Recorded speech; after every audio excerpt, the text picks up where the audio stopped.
So we were just talking about how people are losing themselves, and there are basically agents in which they don't even know that they are losing themselves, and they have this proclivity toward moving into chaos and not having a relationship with God, right?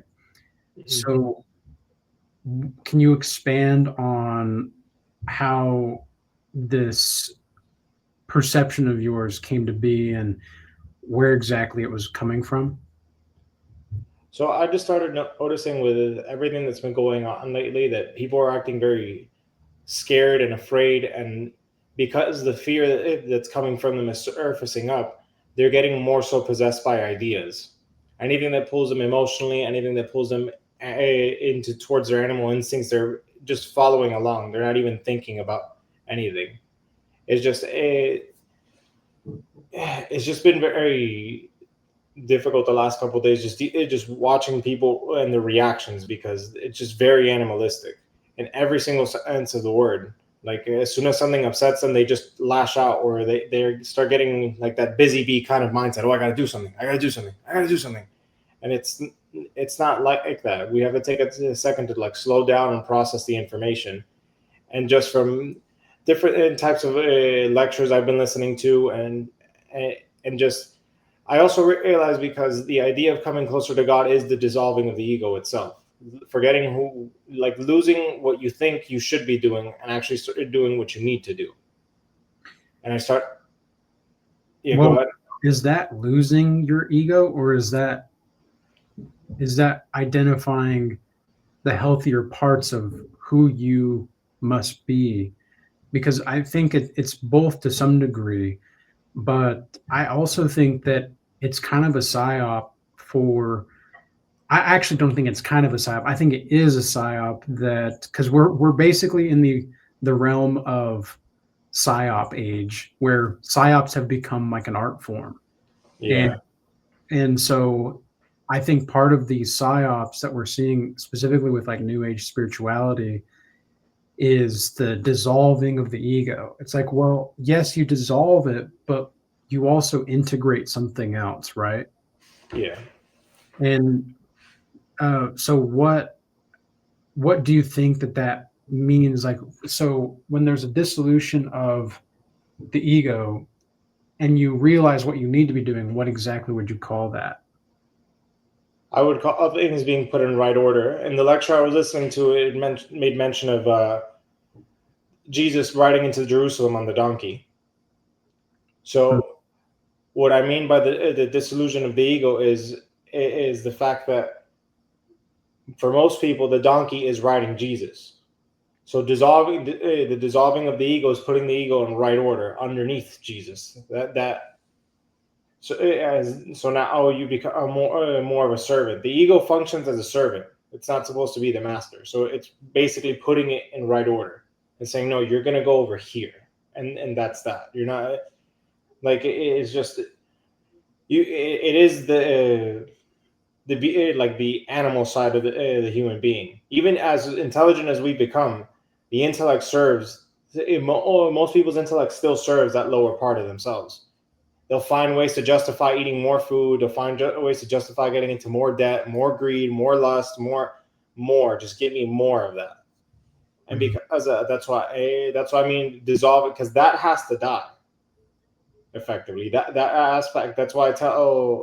When we were discussed it before, that you can only bring people to the feet of the cross. It's their choice whether or not they're going to crucify themselves on it, Hmm. basically, and basically resurrect in a sense. And just different type of lectures in between Gnostic authors and esoteric lectures. There's it's basically the lunar aspect of the person. The lunar personality dies to give way to the solar personality, but the actual like that which and the best way to interpret that is that the solar personality is that which reflects God at all times. Hmm. So, how do people recognize that lunar part of themselves? I would say it has to be genuine repentance, atonement. There has to be definitely there has to be an emotional impact. Like, people don't get involved in something unless it personally affects them. We've seen that before. That's the self-interest part we're talking about. But for unless it affects their kids and unless it affects them, people never make changes unless it's in a crisis. And that's kind of what we have to start getting people to start doing, is doing it way beforehand. Because you can realize, well, wait a second. If I start doing this, I'm going to go into debt, for example, when it comes to finances. I'm not going to have anything to eat. I'm not going to have a place to stay. All right, like you can actually prophesize the future, for lack of a lack of a better statement. Like, you could do it with the math. That's why math works, because math lets you see the future. If all the variables stay the same, you can calculate out and say, okay, well, wait a second. If I spend $500 a day on going to Disney World, by the end of the week, I'm going to have no money. I should probably not go to Disney World every day. Yeah. I mean, it's these basic concepts in which, like, you only have a finite amount of resources at the end of the day. A lot of people want to believe that they can be limitless. Like the elites, this is something that we're seeing play out in real time, how the elites want to live forever. Now, when I say the elites, that's kind of a blanket statement, because of course, if we said all of the fine details here, we don't know what would happen. And True. In light of the Charlie Kirk situation, for example, I mean, the way that I see it is, if he was killed, I'm not saying that he wasn't. Okay, I'm just saying that if he was, that means that telling the truth is very, very dangerous. And if he wasn't, then that means telling the truth is even more dangerous than it already was. No matter how we look at the situation that is being presented to us right now as a society, it's very dangerous, and we are in a war. We don't know what that war looks like. And I've been saying this for nearly a year now, that we're already in World War III. It just doesn't look like the kind of wars that we're in before. And I know you've mentioned the animalistic part of people's reactions, and you said something the other day that I thought was very point, was that you made the metaphor of how, if you look at an animal in the forest, they just react. They just react. They don't actually respond. And what have you seen about the way people are responding to, I don't want to be too specific here, but just generally speaking, it seems like over the past week or two, things have really sped up as far as the chaoticness. So what I've noticed is that people are jumping into that emergency mode, because they can feel something is, quote unquote, emerging also. So therefore the emergency mode gets triggered, and now they're trying to display value, I guess, whether it be by working, whether it be by being hypersexual and saying, oh, look at me, like I like I'm valuable to you. And now more so than ever, those people who actually made good decisions over the past, let's say, since the famous pandemic. Ever since then, now people are like realizing, oh shit, like I didn't make good choices. I didn't do this. I didn't do that. So now they're looking for the reliable people to lead them out of the situation, and they're gonna try and market themselves the best way possible. Everybody's basically turned into a pseudo entrepreneur. Like, everybody's trying to sell this product, yet they didn't realize that there's nothing to sell. I don't because the more and more, like, for example, you've developed yourself, I've developed myself. I don't need anything from anybody. I want to deal with you, and I think as a man, that's an important quality to have, is to want to deal with people. I don't mean to degrade women in any type of way, but women have more of a tendency to need things. I feel the need to do this. No, I feel the want to do that, is the stance you need to have as a man. So, just the same thing, because want is a conscious decision. There's less emotional ties to it. And you could argue and say that not that there's less emotional ties, it's just the emotions are where they need to be in order to make the decision properly. So, and I just noticed all that, like everybody wants to like show out and say, "Oh, look what a good person I am. Look how hard I work. Look how I do this. Look how I do that." And everything's just so like that, like literally like that kind of response is what I've seen with people. Even the hesitation, it's like and it's like those kinds of people are just not. God, it's just, it makes it so difficult because those are the type of people that choke under pressure. Like when you actually need them the most, and when you actually need them to do something, they're too busy thinking of how they can get out of it. It's funny how they want to show how good they are in a situation, yet when they're actually in the situation, they're going to find ways to get out of the situation. Yeah, it kind of reminds me of how people will ask God for things, and then when God gives them the situation in which they can start to demonstrate this quality that they're asking for,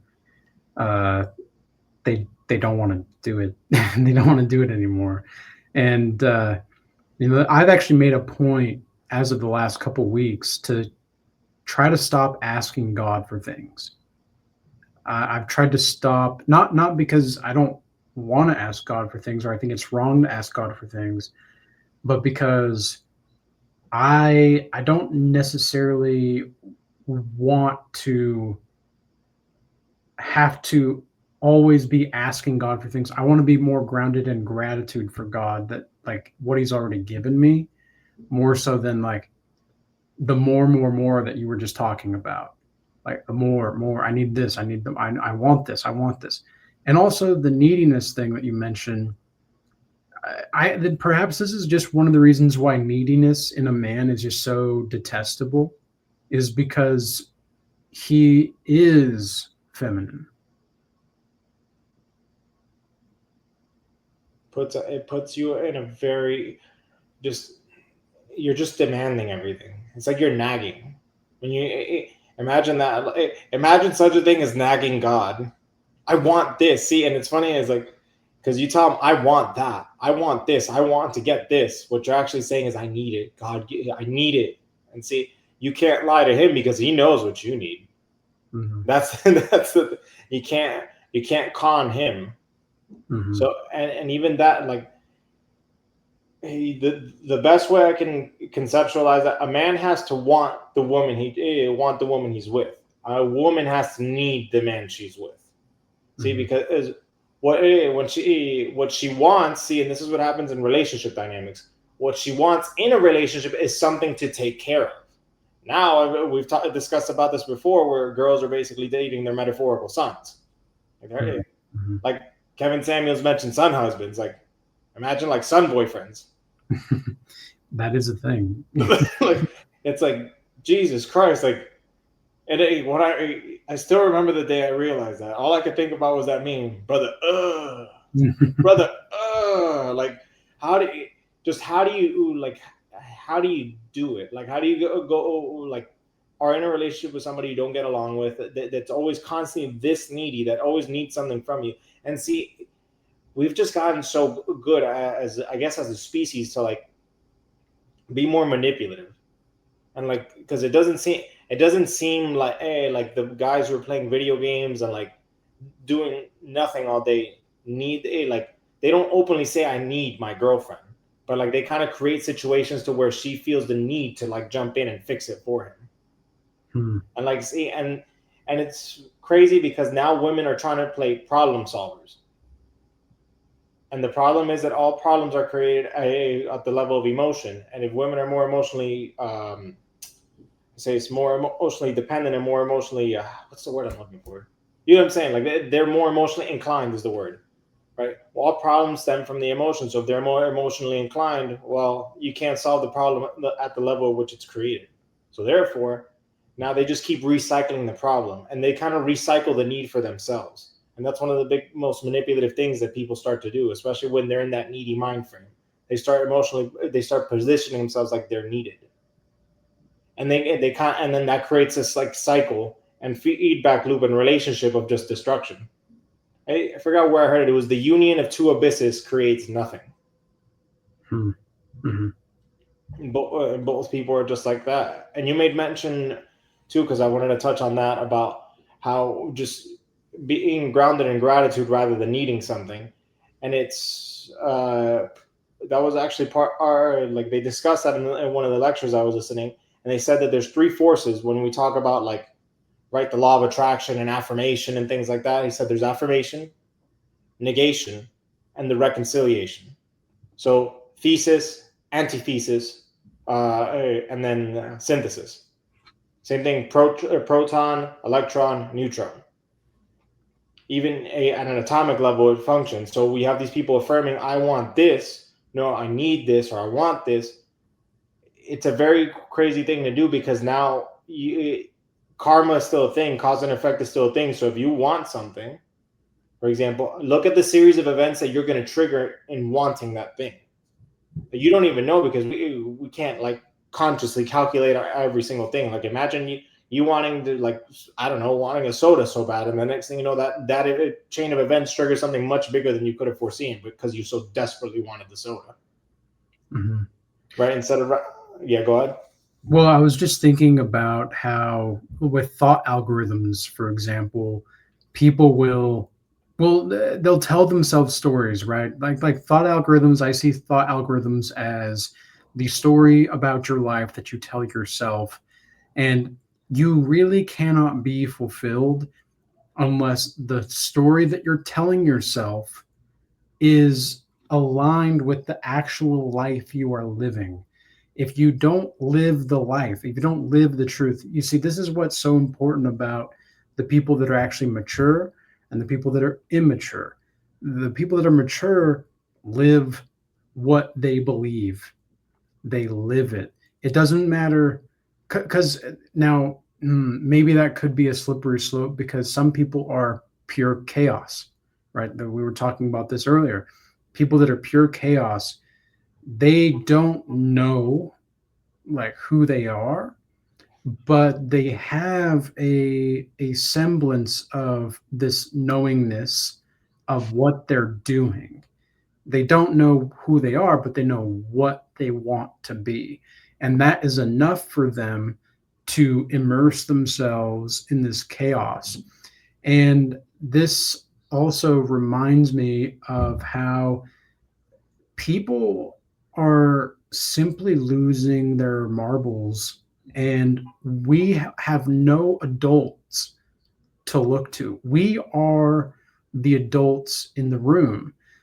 It's just us. We don't have people that are capable of being able to take a step back and look at the situation and leave the emotions out of it. The fact that there's so many people that are in this thought loop and emotion loop going nowhere, and their thought algorithm is, maybe you could say, I am stressed about this, or I'm stressed about X, or I'm anxious about X. They're not saying something like, I am consistently moving toward my highest quality of being that I can. That's a very different frame of mind than somebody like this. 100%. I was thinking, I know you don't like the term, and I don't either. Like sometimes I go back to it because it's such a new age term, and such a, like, it's always used to like justify heinous things, but like my truth is the story you tell yourself. Yes. So I know we don't like, you don't like using it, and I'm like, because sometimes like I look at the world at large, I'm like, yeah, like I understand that, but that's not happening in my life. So like it's not really like, I don't identify with that. I don't see that as part of my story. So I don't see it as part of my truth. And I think you need a little bit of that. And also you made mention right now of like how it's a slippery slope, but I think even though it is a slippery slope, it's a thing that must be continued, because in principle it works. Now, if you decide you're going to invert the principle, that's a whole different thing. But the principle still stands, because the same way. Remember, we just said, like, I just said that if you affirm something, you're going to negate something. So now the ability is to reconcile. So you're going to affirm, I'm going to move to, like you said, embody the thing and be the thing and live the thing. You ultimately have to negate something or reject something.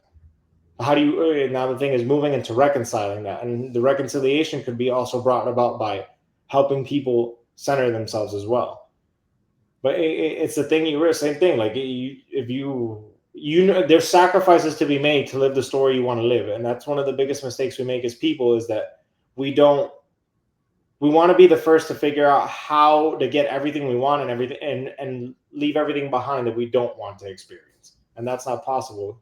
Same thing, if you go to the gym and you work out and you do X, Y, and Z and you put in a lot of work, you're going to kind of have to leave behind the pizza and leave behind the video games and leave behind all these things. There's sacrifices must be made. There's a literal, like, I guess, for lack of a better terms, blood sacrifice to be given. Something on the material plane must be sacrificed to achieve something of a higher quality from the spiritual plane. Mm-hmm. In order for you to enact out, right? Because you could think about it, like you said, with these thought algorithms and all that, like you can see a plan and a blueprint. Now, for it to filter down all the way to the point where you can start to see it, you're going to have to do some work. And I always saw it that way. If God's constantly pouring down love to us, respect must go up the other way. But he's trying to meet you at that middle point. Like, he's always trying to get to that middle point with you. So the idea is for you to go up, because the path's been laid down. He's come down and the path is laid out. So the idea is to go up. And in that lies reconciling all these opposites, getting your truth in line with the truth.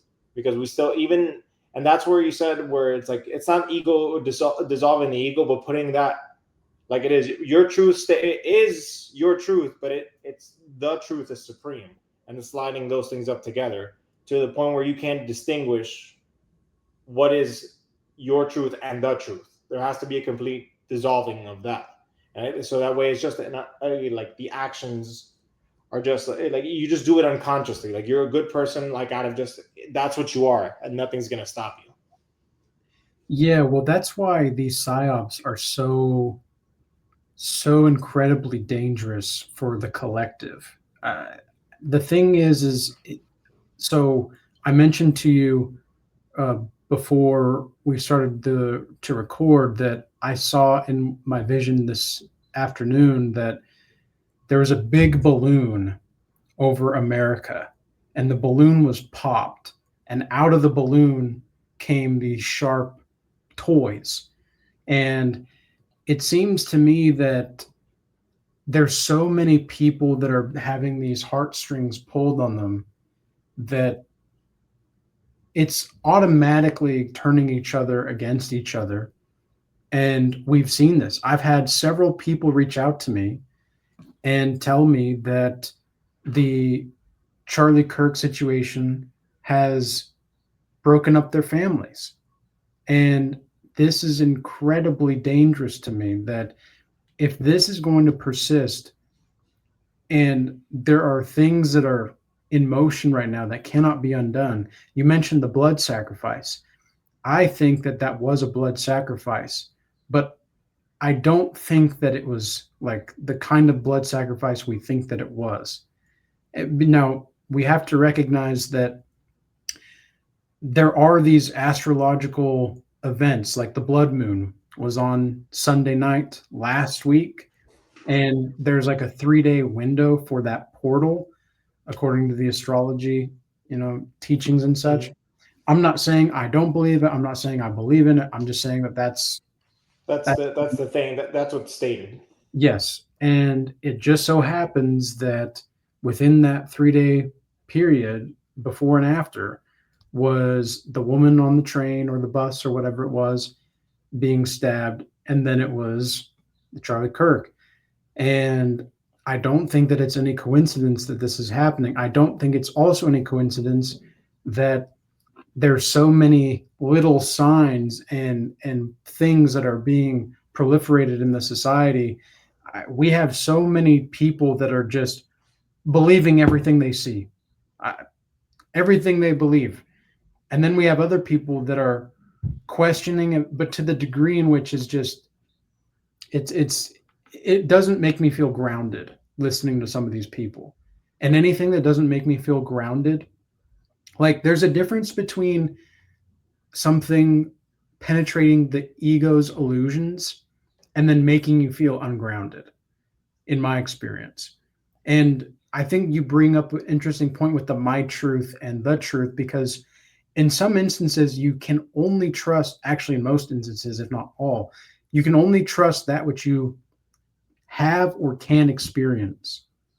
But the issue lies where, well, there is either the truth of your experience and then there's the truth of the situation. Does that always align? Not really.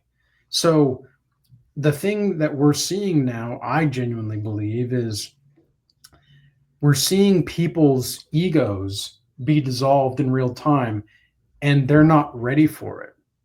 They're just not ready for it. And so they have to cling to these ideas. And you said that you're at the very beginning, you're talking about people being possessed by ideas more than ever.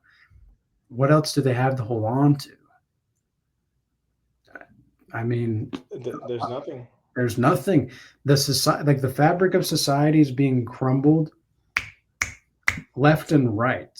And it's not normal for us to be able to see this kind of stuff all the time.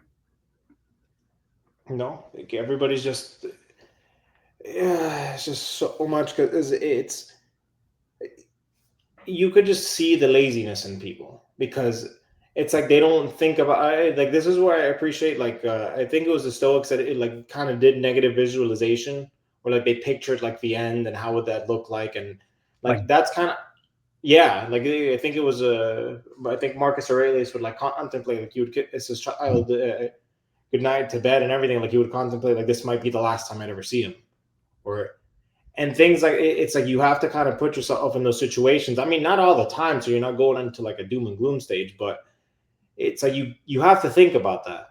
Okay, what would I do in this situation? Okay, I'm gonna do X Y Z. What do I do in a situation where I get put in like even when I go into like a restaurant or anything like that? Like I always try and sit in like the like this in the corner where I can see everything just out of us being able to pay attention to what's going on in the room. It's just too much. We got stuck doing this the entire time, and now we don't actually know what's going on. And because of that, like even that, like they just keep feeding themselves with ideas and ideas and ideas and ideas and ideas, and so much so like it's just oh god. It's just I started to think about all these things, and it's like man, it's like how consumed the imagination is, and I'm not like not.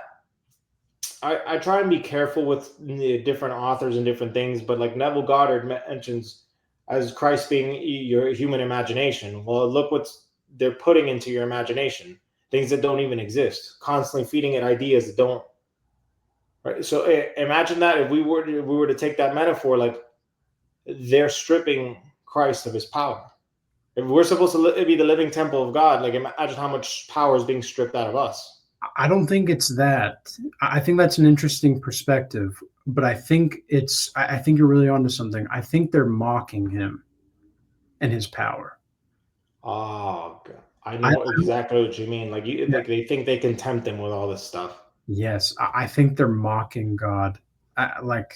That's exactly what I think. Because I know exactly what you're talking about. I think just the phrasing of it, because like you can't really strip Jesus from his power, but Yeah, but you can mock him.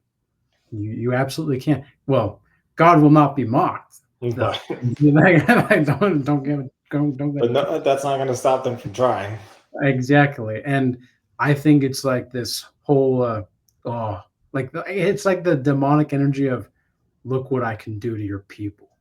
Like that's the kind of feeling that I got when I saw the vision of the sharp toys being dropped into America. Was like it was this Joker archetype where uh, I was thinking about this earlier as well. It's like they are literally playing with the people. They're playing with every person, and all at the expense of a man that seemed to just want to do the right thing. And Yeah.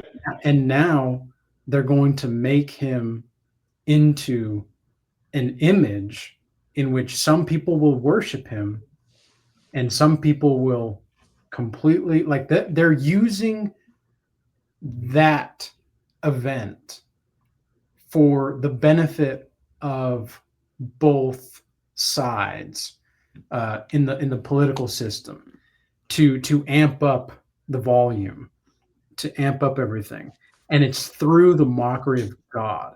It's so despicable. It's so evil.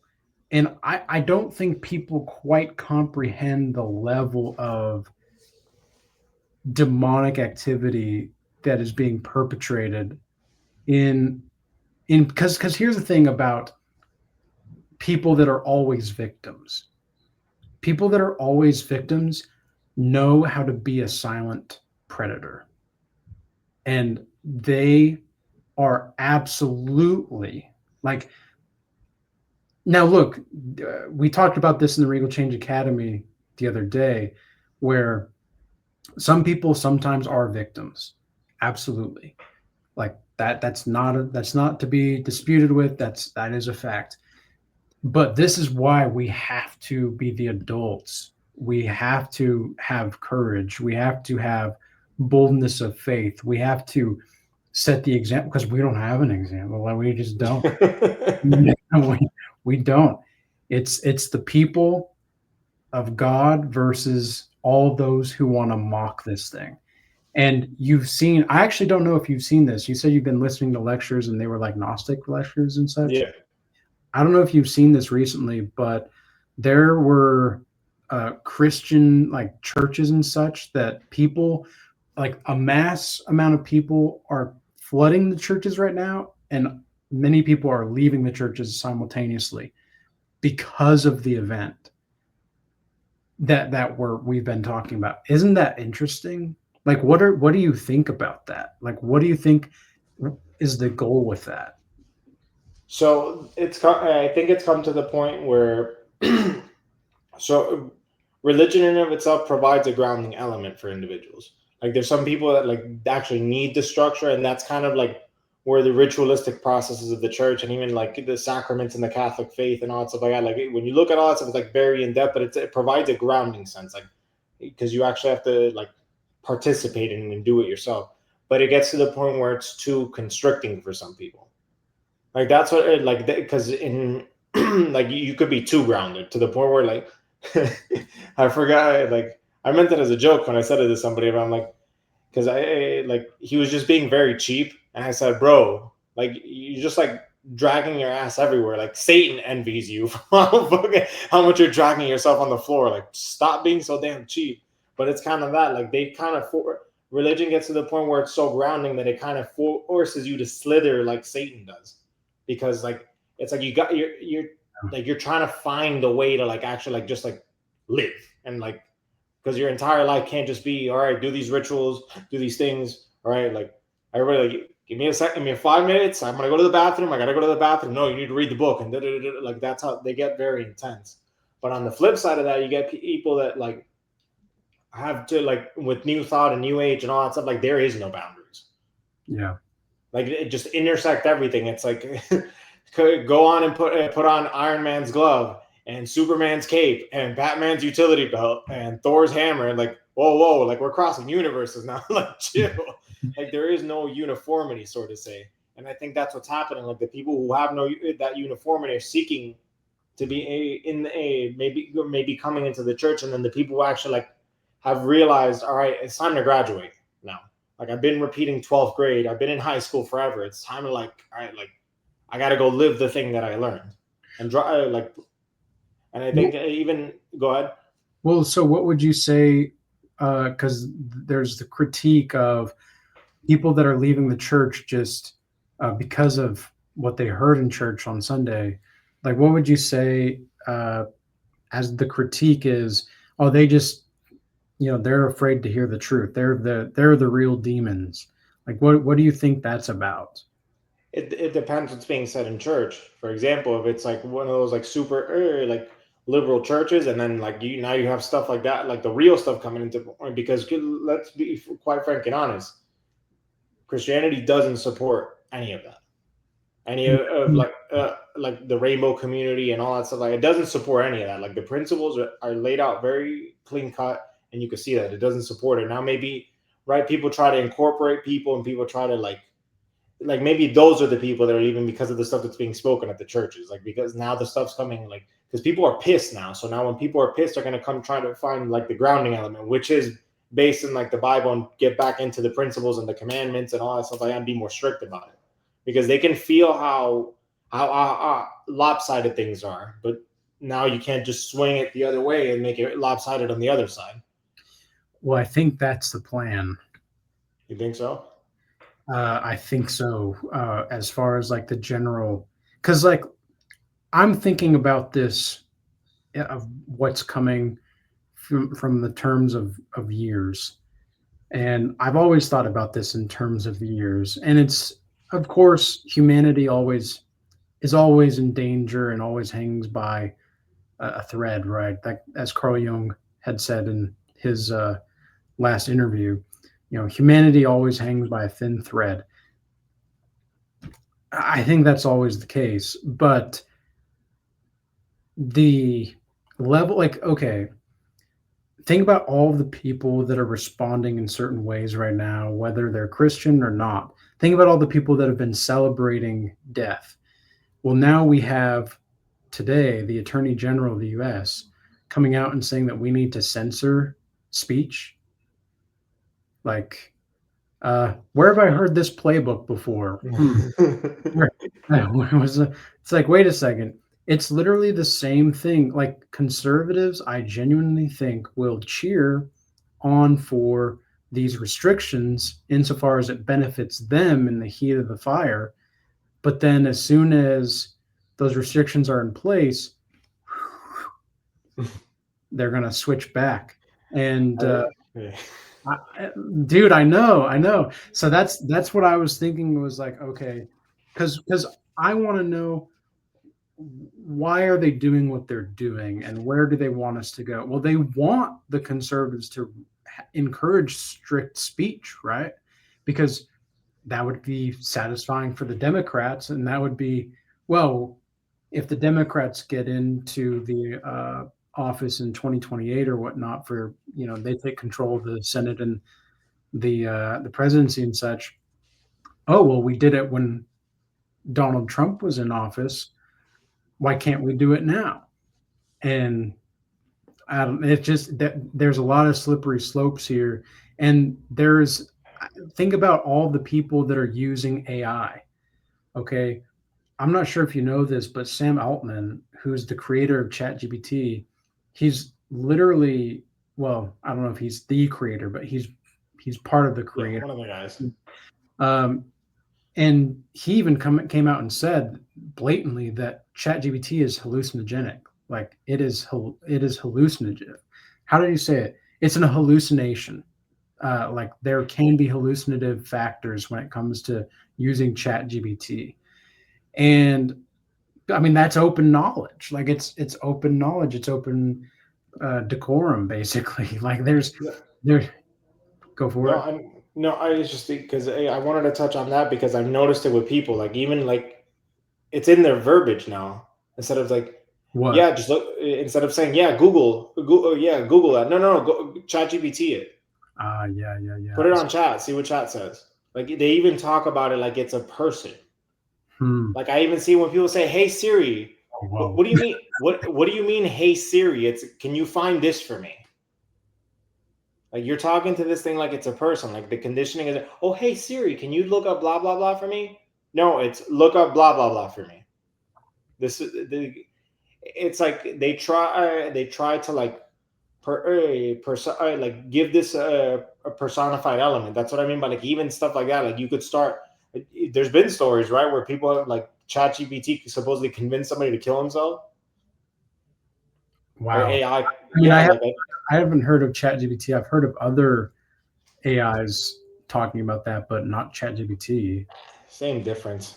Like, Yeah, I mean, I wouldn't doubt it because people have, I mean, AI is very, people have tried to have a relationship with ChatGPT and Claude and all these other, AIs and such. This is why it's so important to have an understanding of AI. Like, I know in the Regal Change Academy, we also talk about the importance of AI and crypto. Excuse me, crypto, and how you have to acknowledge that these are things that are not going away. Like, they're just not. And I know you mentioned this the other day, how we are immersed in it whether we want to be or not.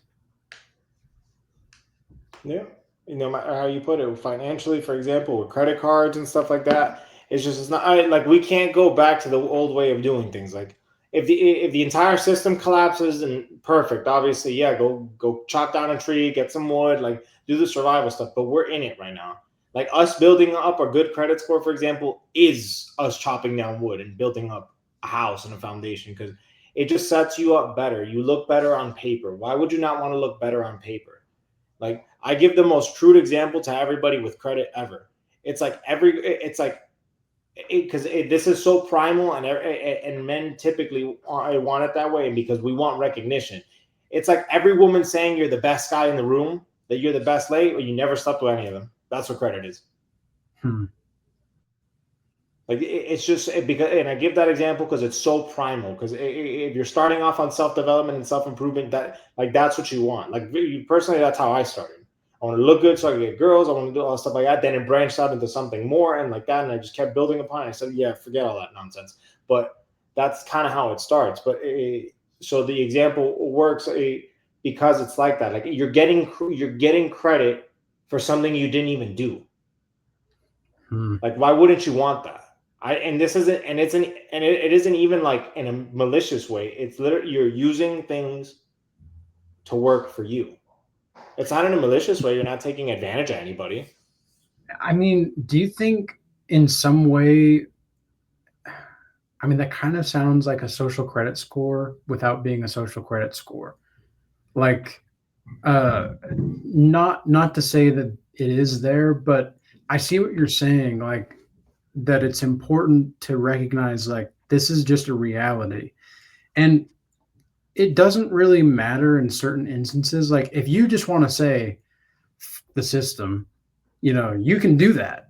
You can do that. But it sounds to me like what you're saying is, why not play the system to play the system? You're kind of in it. It's stupid. It's stupid not to. I'm gonna say why it's stupid not to. Because you use the U.S. dollar every day. You use the U.S. roadways. You pay taxes. You use the gas pumps. Like you're like so immersed in the system, and then you're gonna get fed up. I'm not gonna have a good credit score. I don't believe in credit, bro. Mhm. You're 99.99999% in. Like Yeah. that 0.1%, bro. Chill. Like you are not gonna be the martyr to destroy credit. Yeah. Like Well, and like it is not, like, to be fair, it is not important for you to have a credit score if you're not going to true. be taking out loans or such, like for a house or whatnot. Like, there's just no need for it. I know with my student loan debt, just by taking out the loan for student loans, my credit score went through the roof. Like, it was amazing. And, just being able to make consistent payments, it does make you look good to the banks. But in reality, because you do kind of get that social status to some degree by, oh, this person can pay back their stuff. It's like, well, yeah, of course I can. And you might have to pay a little bit of interest, of course, but it's like, well, I guess, uh, what would it take for people to not play the system? Would that have to be because I talk about playing the system to play the system, but Yeah. how do I phrase this question? It's like, how do you get out of that centralized state? How do you decentralize the banks? Or do Huh? you get rid, like, would you get rid, like, if you were to speculate, not really speculate, but if you were to lay out your landscape of what finance, true finance looks like, and what useful finance would look like, what would that look like to you? I definitely would be good sets of skills, right? I think with this sort of like the things that we were taught in school, reading, writing, math, like literally the basic stuff they taught us in school, just not from a limited perspective, like being stuck in a classroom, because you need all those skills.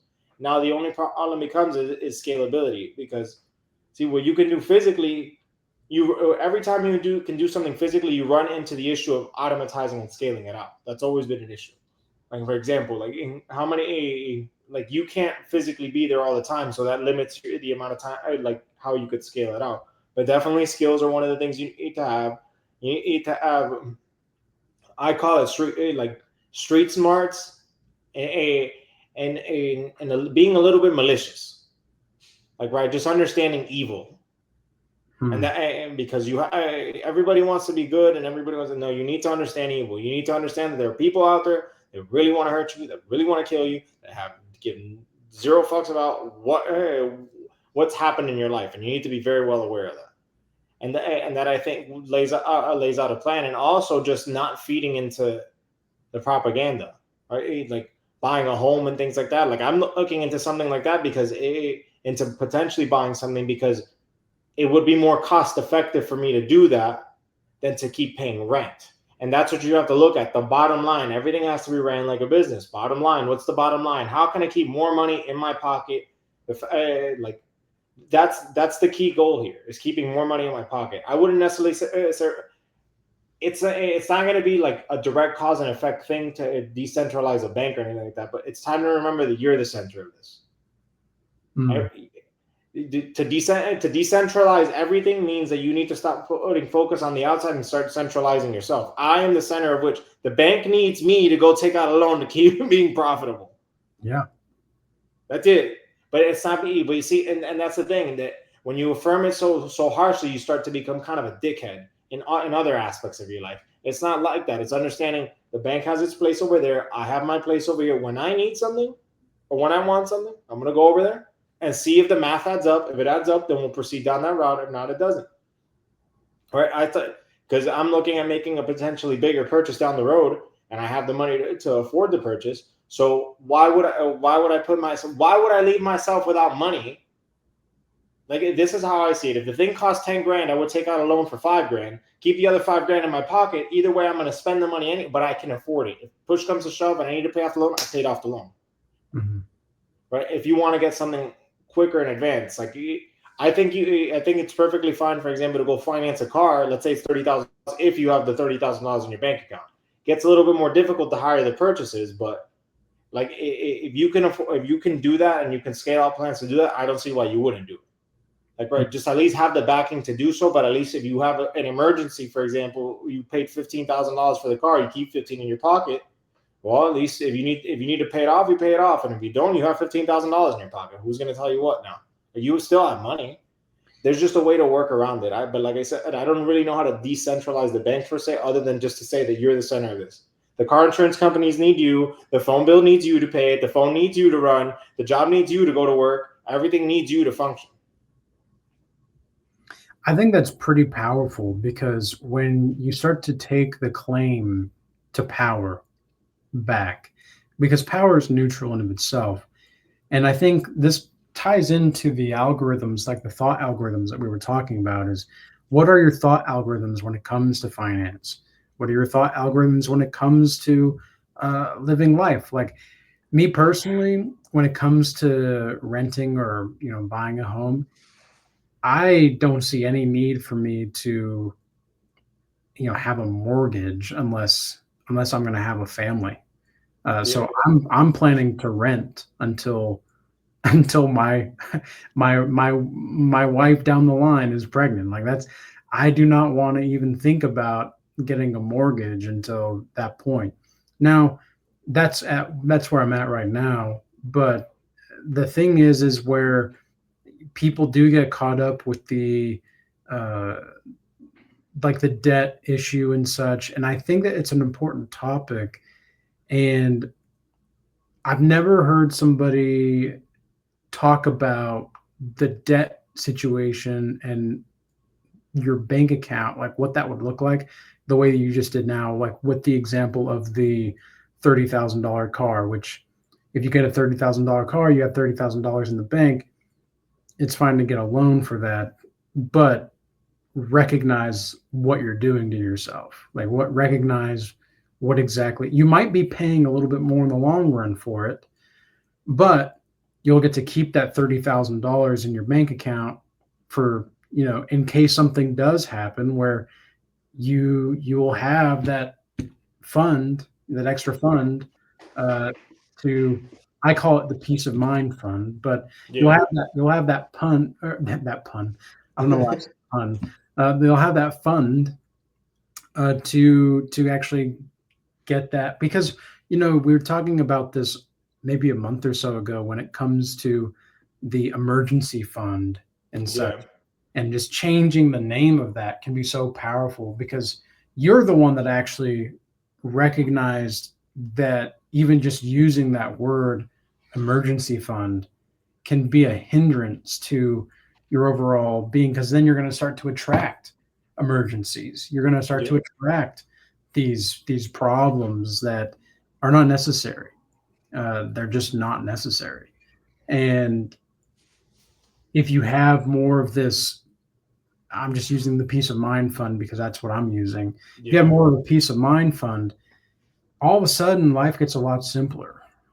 It's not nearly as chaotic, and it's a lot more peaceful. But I've never heard anybody talk about the loan situation like you just did. Did you come up? Did you think about that on your own? This I'm laughing because the person who told it to me is actually my dad. He's never been the best with finances, but he understands the value of keeping stuff in your corner. Mine, it's mine. Like, you're not gonna take it away. Mine. It's like, Yeah. so like that's why I'm laughing, because it's like that's what we need to do as adults, is find those little nuggets of wisdom, even if it's in a package that we may not like. There's still something there. Hmm. And it makes sense to do that, because why would you put yourself in a financially compromised position when you can still afford everything? You can afford it. There's no reason why you should throw all the money away, right? If you want to feel comfortable, throw $15,000 down. You want to feel comfortable, get a lower monthly payment. Yeah. Why not? I'll tell you how I did it with financially is I snowballed things, right? I used to pay, I think it was like $513 a month for my car. I was paying because at the time I had higher payments, and I was helping my dad out with certain situations. So I was used to paying more money for things. So I got used to paying that amount. So I was paying like $997 a month. So I said, wait a second. I have this car payment split across the credit cards. I have all this stuff over here. Wait a second. Let me get a personal loan, even though the interest rate might be higher, but I can snowball it and I can pay more debt. Because my goal was to get a lower monthly payment, because it's something, and that's what it boils down to here. The key point is freeing yourself up responsibly, or freeing up the amount of money you're liable for. That's the key point here, is because it free like now I had for $276 I was paying off my car and I was paying off my credit card. Mm-hmm. So I just paid $1,000 a month. Yeah. I was comfortable paying that amount of money, so I snowballed it, and now if I needed to, all I'm liable for is $276 a month, which puts me in like what, $725 free money. Why wouldn't I want to have $725 extra freed up a month? The Yeah. math just did itself. It's like it's understanding that you have to be liable for something. You are going to be liable and responsible for something, but it's time to, you get to decide what you're responsible for. Do you want to be responsible for $1,000? You want to be responsible for $200? Well, and like the thing is also is think about, what are you building? What additional income can you have? Because you can always make more money. there's like limitless ways to make money in this world. And I know, based off of my experience with people, like I worked with over 200 different companies across the United States, and many of those, I would say about maybe 20 of those were car dealerships. And it was very fascinating, like talking to these salesmen, because they would say that the people that were rich didn't act like it. They weren't whatever, and they would just buy it on the spot. They would just, because the people that got the payments are usually the ones that can't afford it. But I think what you're describing is just a completely different way to look at money. And it doesn't mean that you ought to not look for other ways to increase your income or increase other ways and means of income. But if you do that and you're in a place where maybe you don't have enough additional income, but maybe you can get, like, I don't know, a side gig where you're making $150 extra a month. That $150 extra a month, that's still going to add up through time. And you might as well, like, it's just going to be more, because when you have more capital, it's easy to make capital. And you know what I've noticed about money? This is still on the subject, but not a little Yeah.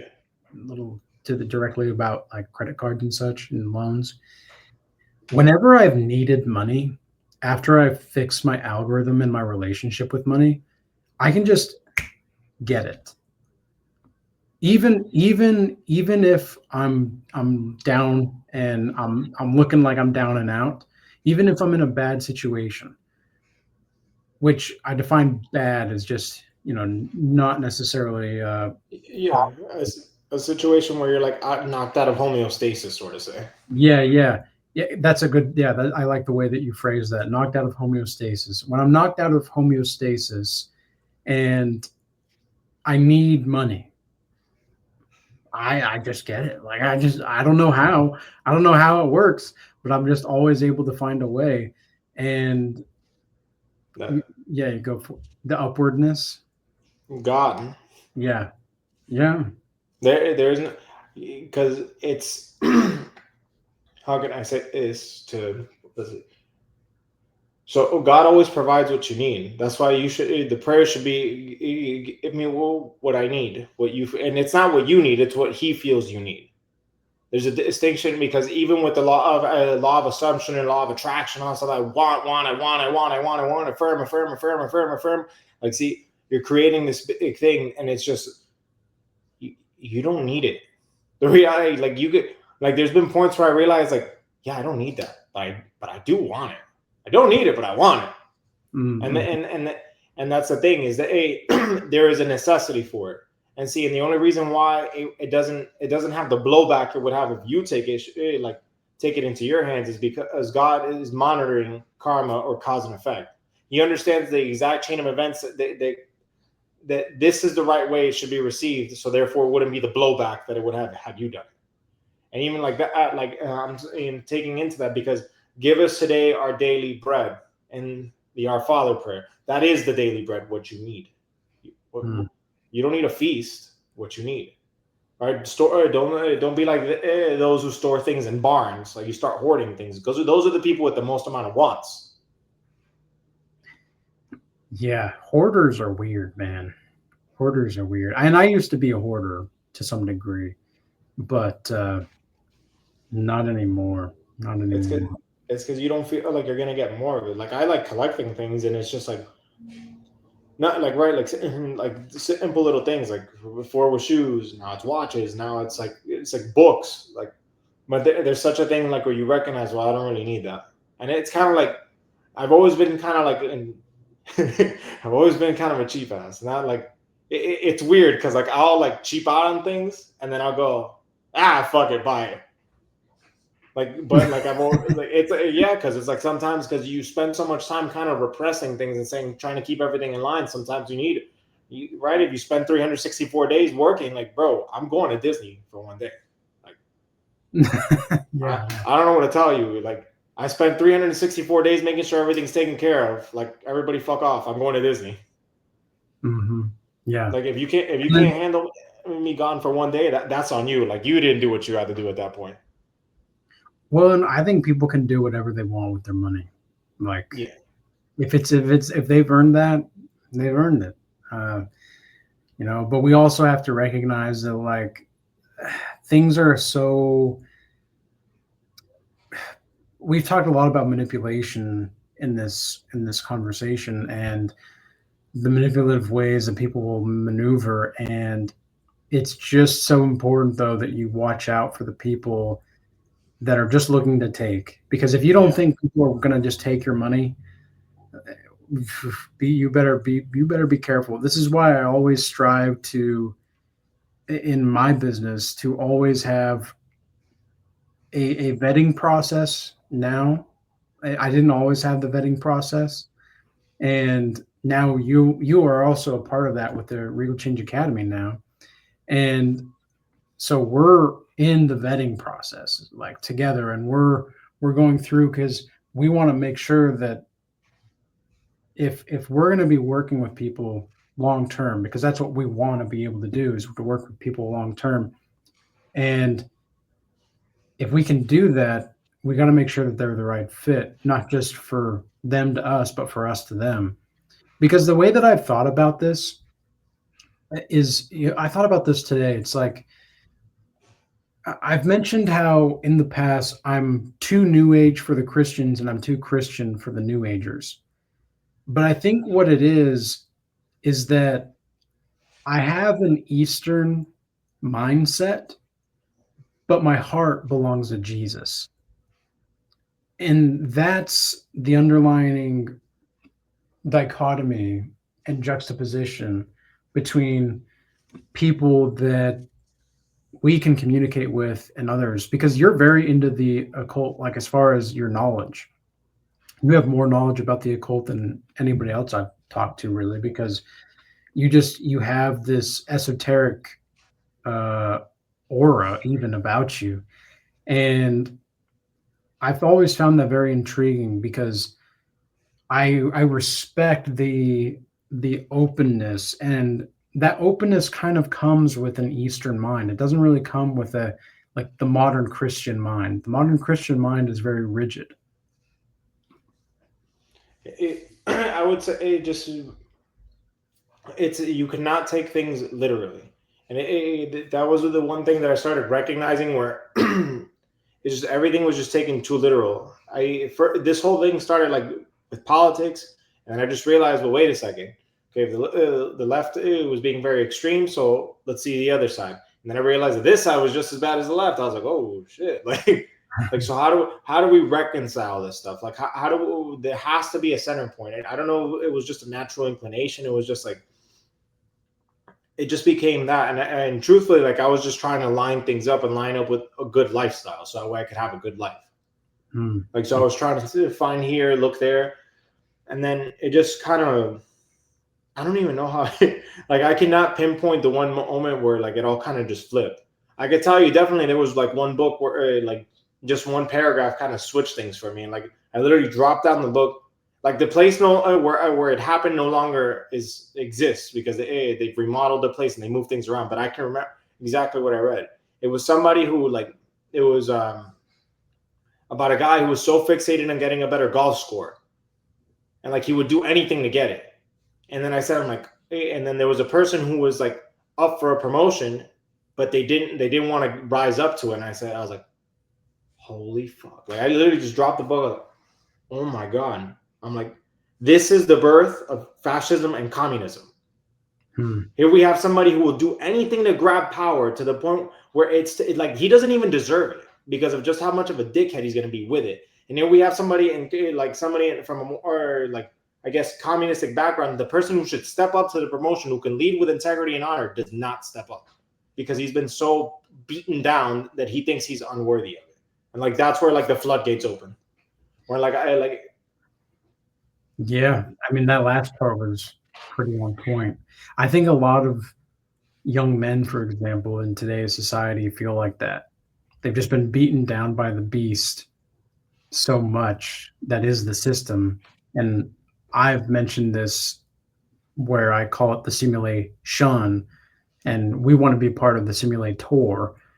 And the simulation has just beat young men, especially, into a pulp. And they're finding themselves asking, well, why even bother? Well, I Yeah, mean, no, that's a fair good, point. it's a good question. And the answer that I can see and the solution is it's not really for you, which is even worse for some people to hear, right? I mean, for some men to hear, it's like, oh well, it's not. So you're telling me that I'm beaten down, and it's not even for me anyway? Like, what is this? And that's where we have to develop our relationship with Christ. That's where we have to develop our relationship with each other, really, too, because as Kevin Samuels said, life is about relationships. And if we don't recognize that, we're going to start to wither.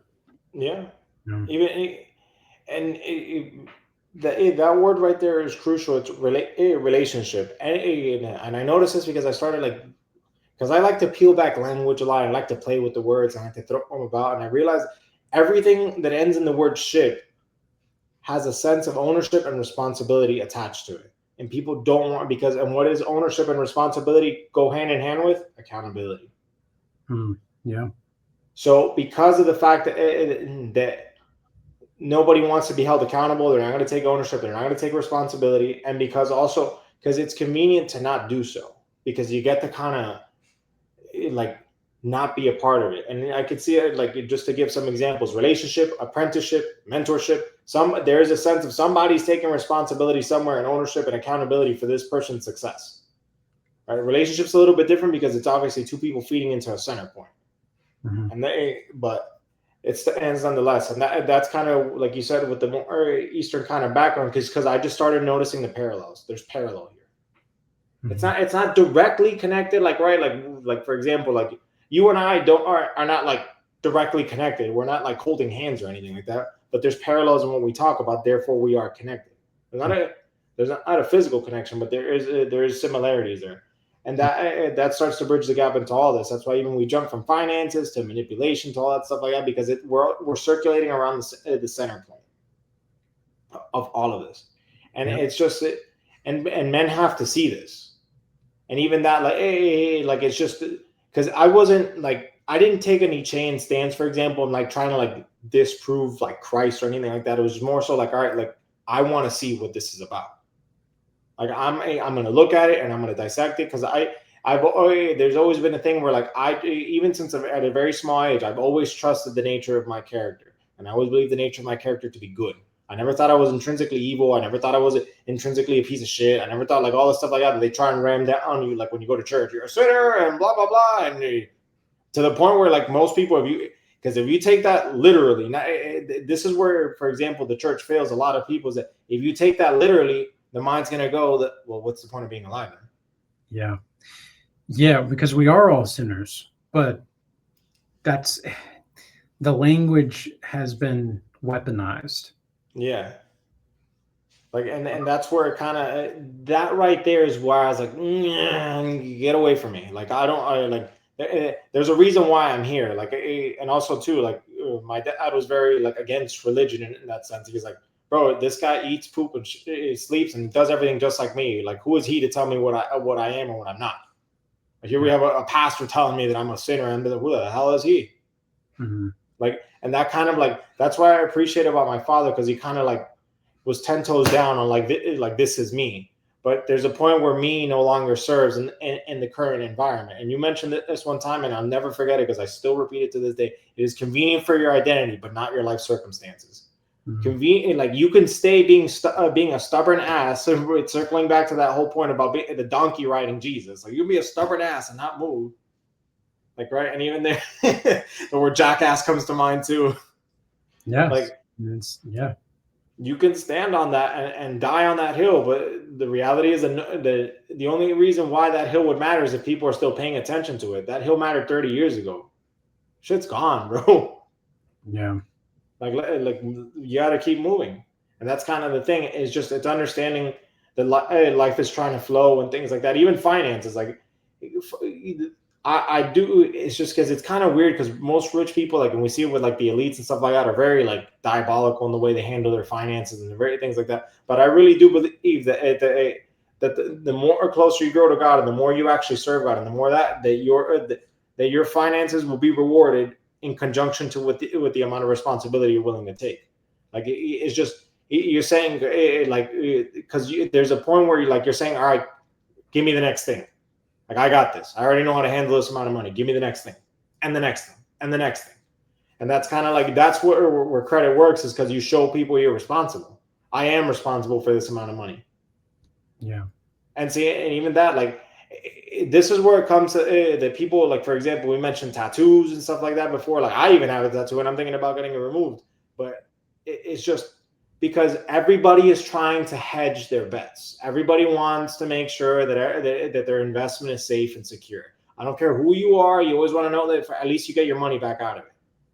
So if you start increasing the things that make you a bad investment, and then you want people to invest in you, this is the worst part. You're fat, broke, lazy, covered in tattoos, play video game all day. Like, give me something other than just, well, I'm me. What the fuck does that mean? I'm me. Who is me? And see, the person who says me so strongly doesn't even know who me is. They're attached to their it's not their image, it's their appearance of who they believe they are in their own mind. Yeah. It's the corrupted story. The legit corrupted story, legit corrupted algorithm. Yeah, and I think that the antidote really is just self-awareness. And I think that if we can all start to be a little bit more courageous in confronting that which needs to be confronted inside of ourselves, we'll be able to be more negotiative with the outside world. And with that being said, Jesus, it was a pleasure to have you on the recording here today.